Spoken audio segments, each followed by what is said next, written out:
Звук Х. Жив собі хом'як Хомка. Він дуже любив смачно поїсти.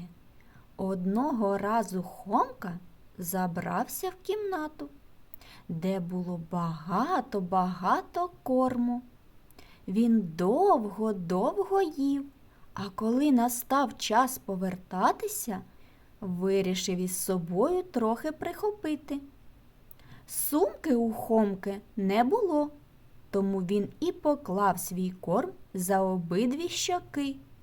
Ішов додому Хомка і радісно співав пісню. Ха, хо, ху, х, х, х. Звук хом'яка Хомки звучить х, х, х. Пісеньки не виходить. Цей звук можна потягнути, але не проспівати.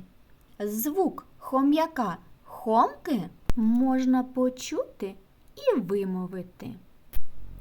Буква Х все ходить, собі місця не знаходить. Зупинися, буква Х, нам бо смішно, ха-ха-ха.